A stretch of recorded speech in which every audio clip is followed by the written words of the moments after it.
Buenas tardes, mi nombre es Genaro Israel Barbosa López. Esta es la evidencia 3, la cual es un análisis epidemiológico de los problemas de salud en la población. En este caso vamos a hablar sobre la Haemophilus influenzae, Haemophilus B, para hablar claro y conciso. Empezando con medidas básicas para analizar los problemas de salud. Aquí vamos a hablar un poquito sobre la prevalencia y la incidencia que hay en casos en México. Durante el periodo del 2014 al 2023 se registraron 281 casos de hemófilos influenza en todos los estados de México. La tasa de prevalencia es baja, ya que oscila entre el 0.00021% al 0.00023%, por lo cual es considerada una zona de baja endemia debido a que la vacunación ha sido efectiva en los niños menores de un año, o sea, que abarca desde los 2, 4, 6 y un refuerzo de 18 meses con la vacunación. Entonces los números sí han sido muy bajos debido a ello, ¿no? Las edades en las cuales es más alto el nivel de prevalencia es en menores de 5 años de edad.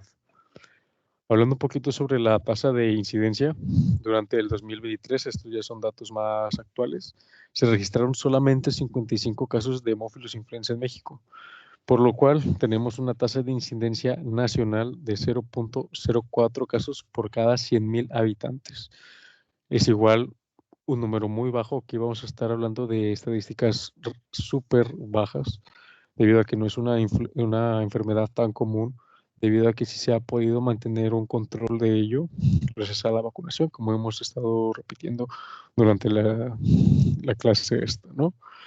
Aquí tenemos una gráfica en la cual nos muestra la incidencia per se de la enfermedad, Haemophilus influenza.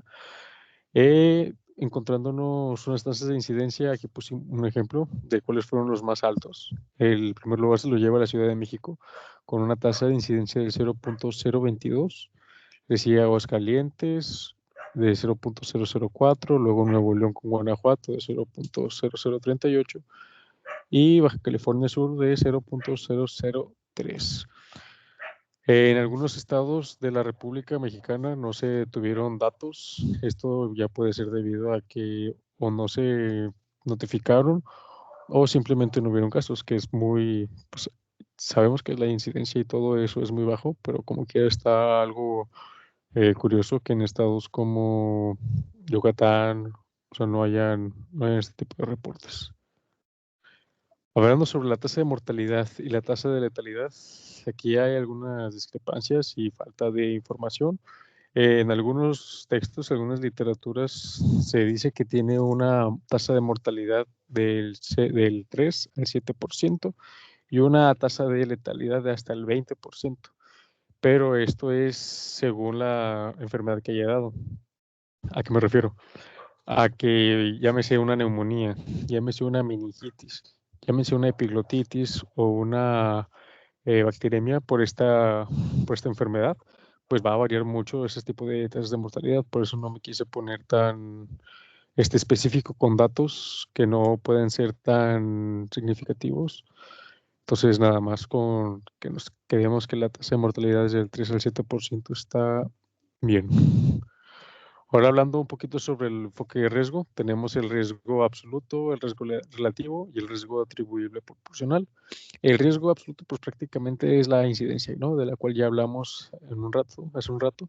El riesgo relativo es una medida estadística en la cual se va a comparar la probabilidad que se tenga en contraer alguna enfermedad. O sea, aquí vamos a ver si tiene un factor de riesgo o un factor protector, algún factor, o sea, llámese lo que sea, ¿no? Aquí vamos a ver si ese factor al cual está expuesto una comunidad va a contar como si fuera un factor protector o un factor de riesgo. Si sale un número mayor a 1, significa que hay una asociación positiva, la cual se cuenta como un factor de riesgo. El número 1, así tal cual, es que no hay una relación como tal. O sea, son datos que literalmente vienen de la nada, o sea, que no tienen nada que ver. Y si tiene un menor número a 1, se dice que es una asociación negativa o que es un factor protector. El riesgo atribuible proporcional literalmente indica la proporción de los casos de una enfermedad que podría haberse presentado si la exposición al factor de riesgo se eliminara completamente. Factor protector, vamos a hablar de la vacunación, que hace ratito mencioné que eran 4 dosis, a los 2, 4, 6 y un refuerzo a los 18 meses de edad. Además, también tenemos la lactancia materna, que dura más de 6 meses, que durante más de 6 meses tiene un factor protector, el OR de 0.47.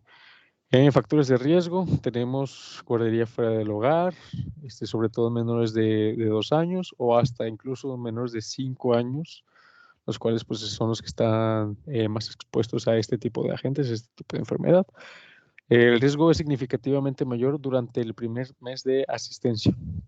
La existencia de hermanos menores de 7 años es un factor de riesgo también para los niños más pequeños, debido a que estos hermanos menores, pues literalmente conviven con todo lo que tengan a su alrededor y no se puede estar seguro si esté totalmente higiénico o si haya convivido el hermano con otras personas, los cuales pueden tener la enfermedad. Además, tenemos historial de otitis media y de hospitalizaciones previas con factor de riesgo para la enfermedad invasiva por Haemophilus influenzae B. Y ahora sí, hablando más acerca de los factores de riesgo, medidas de prevención y control de la Haemophilus influenzae, según lo señalado en la normatividad del Sistema Nacional de Vigilancia. Y pues obviamente es sacado también de las guías de prácticas clínicas. Aquí tenemos primero los factores de riesgo, que como ya mencioné también anteriormente, niños menores de 5 años son más propensos a tener esta enfermedad. No tener antecedentes de vacunación también es un factor muy grave de riesgo, debido a que como esta es una enfermedad con la cual puede ser prevenible con la mera vacunación, pues es muy probable que un niño pueda enfermarse y pues también es muy difícil que se enferme en este sector salud, debido a que en México la vacuna que se pone es la hexavalente y literalmente es gratis para toda la población mexicana. Entonces, si no es vacunado el niño, ya no es tanto por el sector salud, sino por la persona en sí. Algún inmunocompromiso, llámese VIH, llámese diabetes, o sea, también estas son enfermedades que pueden predisponer no solamente a los niños, sino también a los adultos mayores. Entonces hay que tener atención y cuidado a eso. La esplenectomía, una esplenectomía o la mera esplenia de no tener el vaso, también pueden ser un factor muy grave de riesgo debido a que pues no se forman los anticuerpos y la bacteria es una bacteria encapsulada. Entonces, pues no va a haber defensas contra este patógeno. Haber recibido quimioterapia también por alguna neoplasia maligna o cáncer, pues también es un factor de riesgo. Y pues obviamente la permanencia en guarderías. Hablando sobre la prevención primaria, promoción de la salud y la protección específica, pues la promoción de la salud es meramente la educación hacia las personas de la higiene, o sea, cómo cuidarse, cómo lavarse las manos, el uso de cubrebocas, etcétera. No estar tampoco en hacinamiento o estar en un lugar muy poblado de gente. También tener conciencia sobre la enfermedad y pues brindar la información necesaria sobre la vacunación, sobre los agentes que pueden estarse exponiendo a los niños, etcétera, ¿no? Y la protección específica, igual, la inmunización con la vacuna hexavalente. Hablando un poquito más sobre la vacuna hexavalente, en México tenemos esta, que es la Hexacima, la cual tiene pues 6 componentes, ¿no? Y dentro de esta, pues está la vacuna contra el Haemophilus influenzae, que es un polisacárido de Haemophilus influenzae conjugado con un toxoide tetánico. La vía de administración, pues es intramuscular, de dosis de 0.5 mililitros, y los lugares de inyección van a depender según la edad del paciente. A los 2, 4 y 6 meses se le tiene que poner en la parte anterolateral superior del muslo derecho, y a partir de en el mes 18 se le debe de poner en el deltoides del brazo izquierdo. Esta vacuna, como dato, pues es un poquito cara si lo consigues por fuera. Aquí en México tenemos la dicha de que sea gratis para el personal, como ya había comentado, pero si se quiere comprar por fuera, cuesta alrededor de 2,000 pesos. La prevención secundaria, pues ya es el diagnóstico precoz y el tratamiento oportuno. Como diagnóstico precoz, pues tenemos pruebas como la aglutinación en látex, que es lo que comúnmente se puede realizar, o también, y esto es más sensible y específico, es el estudio del líquido cefalorraquídeo en personas con probable meningitis y con pruebas de sangre serológicas, ¿no? Además, se podría hacer un cultivo en agar chocolate, aunque esto es un proceso un poquito más tardado, por lo que se refiere o se realiza con más facilidad la búsqueda de antígenos y anticuerpos en sangre, entonces es un poquito más laborioso este cultivo. Además de métodos inmunológicos, también se pueden realizar PCR y se puede apoyar con estudios de imagen también. En el tratamiento oportuno, pues como es una bacteria, pues obviamente debemos de darle antibiótico. En este caso, lo que más se utilizan son las cefalosporinas de tercera generación, como es la ceftriaxona, en caso de meningitis o neumonía, o la cefotaxima, también se puede utilizar en los pediátricos. Además, se puede también administrar corticosteroides como la dexametasona para evitar el daño cerebral, ¿no? Para la epiglottitis y para otitis media y otros tipos de complicaciones por esta enfermedad, se pueden dar antibióticos igual de cefalosporinas o en algunos casos también se pueden dar amoxicilab, pero estos son casos más leves. En la prevención terciaria, pues solamente es la mera limitación del daño, ver que el bebé o el niño o el adulto que tenga la enfermedad, pues no esté en condiciones pobres, ¿no? Que esté en cuidados intensivos o que tengan un manejo oportuno, simplemente. Y pues la rehabilitación, pues obviamente va a depender de la persona, llámese si necesita una rehabilitación física, pulmonar o por su meningia, etcétera. Las medidas de control que tenemos aquí en México, pues es obviamente la vacunación, la higiene y prevención de contagios, el control de brotes mediante el uso de las guías práctica clínica con el diagnóstico oportuno de estas enfermedades, lográndolos localizar y neutralizar, ¿okay? Utilizando la vigilancia epidemiológica. En la normatividad del Sistema Nacional de Vigilancia Epidemiológica tenemos la clave CIE J14 para la Haemophilus influenza. ¿Okay? En la identificación del diseño de estudio epidemiológico, aquí vamos a hablar sobre 5 artículos que hablan sobre factores de riesgo y medidas de prevención y control de esta influenza, de esta enfermedad.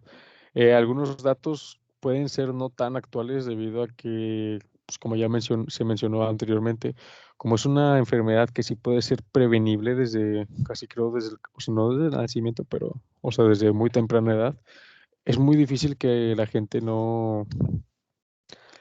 presente este tipo de enfermedades, porque es literalmente prevenible con vacunación, ¿no?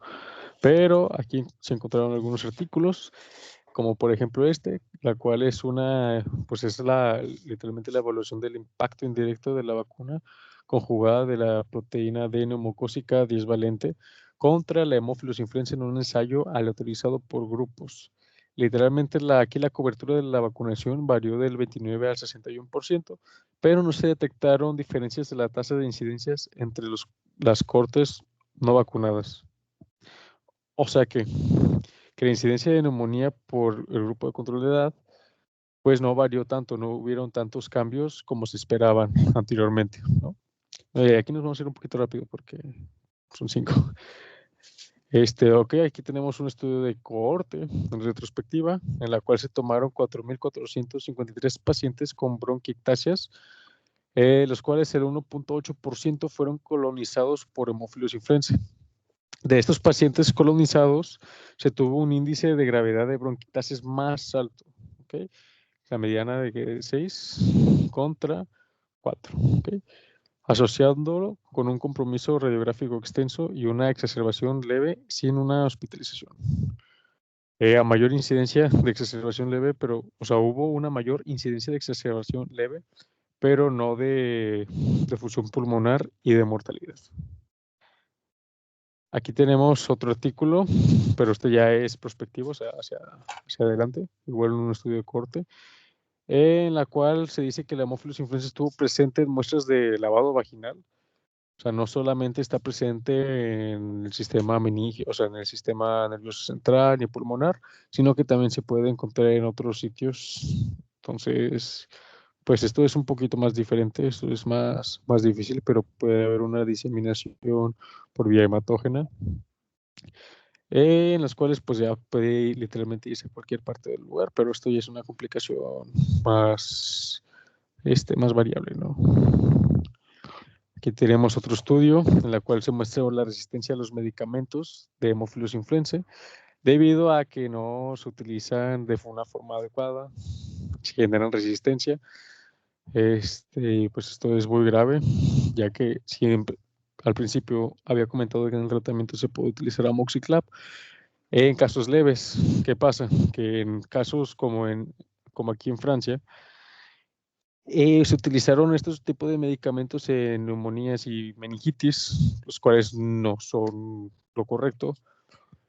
Aquí, de hecho, puse que la resistencia al amoxiclav es del 61,4, digo, el 47,4%. O sea, es que no funciona, literalmente. Entonces se van a ir brincando antibiótico por antibiótico, dándole al patógeno la habilidad de poder generar un biofilm o una resistencia hacia estos medicamentos, y pues esto es muy grave para la gente en general, y no solamente es en esta enfermedad como Haemophilus influenza, sino en general en todas las bacterias. Entonces es importante comunicar a los pacientes e informar sobre este tipo de casos o este tipo de eventos. Y aquí tenemos también como por último la mortalidad a largo plazo de niños diagnosticados con meningitis por Haemophilus influenza, donde se registraron 1,242 pacientes con hemófilos y pues obviamente tuvimos 7,452 pacientes, o sea, personas nada más, sin que fueran, o sea, dentro de estos pacientes estuvieron los 1,242, pues. El índice de la tasa de mortalidad para los pacientes con meningitis fue de 1,08. En un país desarrollado, los niños menores de 5 años que sobreviven a la fase aguda de meningitis no presentan un aumento de mortalidad a largo plazo y solo presentan un aumento moderado de la morbilidad, debido a los sistemas igual de salud avanzados en países ricos económicamente y en salud, llámese Suiza, llámese Estados Unidos, Suecia, países europeos, pues tienen un control de estas enfermedades y de su tratamiento, obviamente, ¿no? Y pues esto es prácticamente todo. Un placer, un gusto.